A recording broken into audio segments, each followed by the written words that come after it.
Hi everyone, how are you? I am Camila e estamos estudando inglês juntos. Hoje o tema da aula vai ser Modal Verbs. Então, Modal Verbs são verbos auxiliares em inglês que expressam possibilidades, habilidades, obrigações, permissões e etc. Eles ajudam a modificar o sentido do verbo principal da frase. Os principais Modal Verbs são esses que a gente vai ver juntos. Can. Significado: posso, consigo. Ele é utilizado para permissão ou habilidade.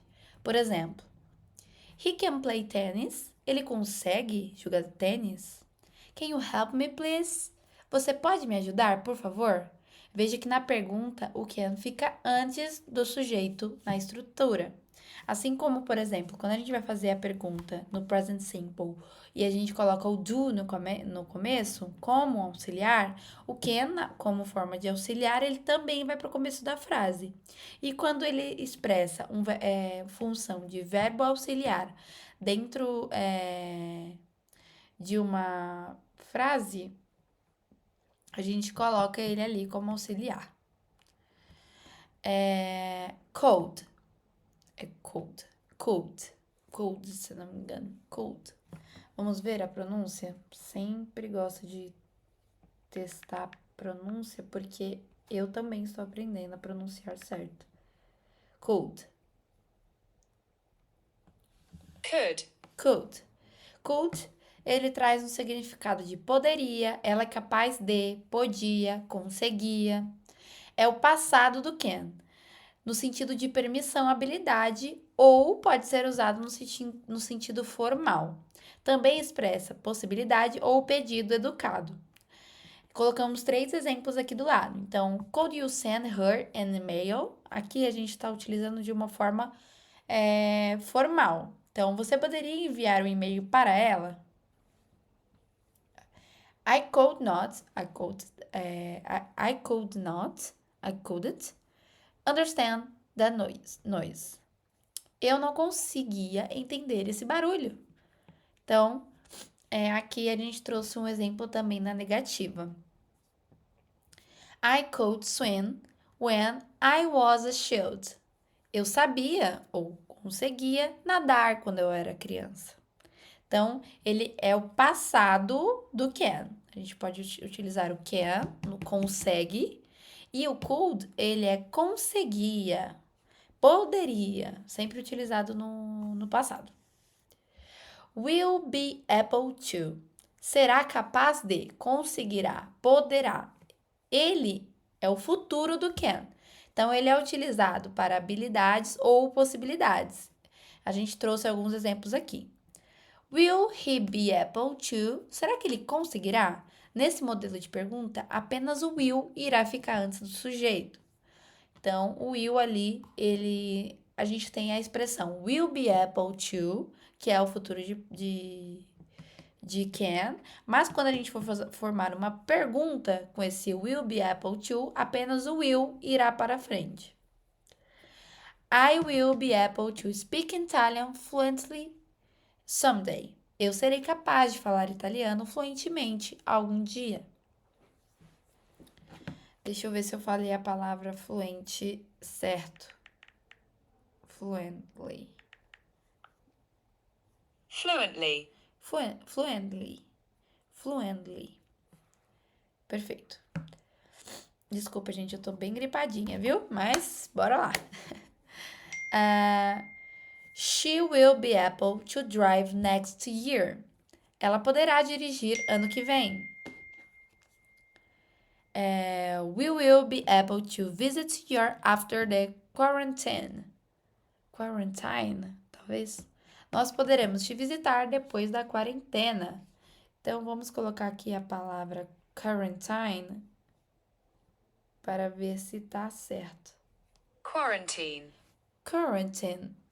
Quarantine, não é time. Quarantine. Perfeito. Agora que a gente viu o presente, passado e futuro do can, nas suas formas de can, could, will be, able to, a gente vai para o may. Então, may, ele significa pode ou talvez, utilizado num contexto formal de permissão ou impossibilidade concreta. Por exemplo, he may be home. Ele pode estar em casa. É uma possibilidade. May I use your phone? Posso usar seu telefone? Como permissão. E it may rain today. Pode chover hoje. Possibilidade concreta baseada em uma previsão. Might. Pode, talvez, utilizado em possibilidade menor ou ampla. She might like it. Ela pode gostar disso. Possibilidade ampla e com incerteza se ela irá gostar ou não, porque a pessoa é individual e ela poderá gostar e você está falando por ela. Então, nesse caso, como você não tem certeza se ela vai gostar, mas você acha que ela vai gostar, você utiliza o might. O may é para quando você tem um pouco mais de certeza ou quer uma permissão. E aí a gente passa para o must. Muitas palavras aqui no Modal Verbs, mas tenho certeza que vai dar certinho. Vamos no must. Deve, precisa. Obrigação ou necessidade é uma forma mais intensa que o have to. Então, he is sick. He must go to the doctor. Ele está doente. Ele precisa ir no médico. You must wear a seatbelt. Seatbelt é cinto de segurança, mas vamos ver como a pronúncia. Você deve usar cinto de segurança. Então, vamos ver aqui. Seatbelt.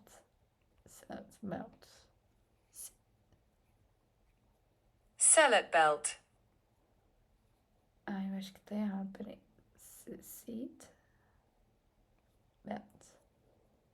Seatbelt. You must wear. Deixa eu colocar a frase toda pra gente ver. You must wear. You must wear a seatbelt. Wear. Então, you must wear a seatbelt. Perfeito. She must be tired. Ela deve estar cansada. Must not. Não deve, não pode. Proibição. You mustn't smoke here. Você não pode fumar aqui. Então, o must, ele é um preciso, um deve, enquanto must not é uma proibição. Should, deveria, conselho ou recomendação. You should study this book. Você deveria estudar esse livro. É uma recomendação, conselho, mas não significa que a pessoa vai fazer. Shall, podemos ou vamos, sugestão ou convite sugestivo, mais usado no inglês britânico. Shall he study? Podemos estudar? Shall he dance? Vamos dançar? Will, irá, futura em sugestão, convite ou promessa. I will call later. Eu te ligarei mais tarde. Will he go home tomorrow? Ele irá para casa amanhã? Would, iria. Ele modifica o verbo para o futuro. Seria o nosso ria em português. Por exemplo, comeria, estudaria. Ele estará no futuro do pretérito. Condicional, usado em pedidos educados e situações hipotéticas ou hábito no passado. Por exemplo, he would study if he had time. Ele estudaria se ele tivesse mais tempo. Would like to, gostaria, né? Would you like some coffee? Você gostaria de um café? I would go there if I had time. Eu iria lá se tivesse tempo. E por último, a gente vai ver aqui o used to. Costumava, passo em hábitos, né? Então, I used to sing, eu costumava cantar. Used to have, costumava ter. Used to like, costumava gostar. Então, ele vem como auxiliar do verbo para dar mais ênfase àquela atividade ou aquela permissão ou aquela solicitação. E é importante falar que aqui ele não fala só do presente, ele fala de 3 tempos, alguns verbos, E a gente precisa, infelizmente, fazer essa decorebinha desses modal verbs, porque eles são muito utilizados. E, né, a melhor forma da gente fazer é realmente fazendo atividade. Na atividade que eu deixei disponível na aula de hoje, a gente vai treinar realmente qual o uso, né, utilizando can, could, must ou should, pensando aqui, ó, se é a recomendação, habilidade no passado. Vamos transformar as frases com modal verbs. Então, a gente vai utilizar como exemplo, you have to study for the test. You must study for the test. Então, vamos fazer isso também. E, além disso, vamos escolher a melhor opção, dada a frase aqui abaixo. Aqui no exercício 4, eu coloquei um exercício de fala, mas também escrevam, para você treinar o pensar em inglês. Aqui aprendemos um pouco de vocabulário. E no final, temos alguns vídeos bem legais para te ajudar a decorar e aprender de verdade o The Modal Verbs. É isso, a aula de hoje. Espero que vocês gostem. Tem atividade e qualquer coisa, vamos juntos. Bye bye. See you later.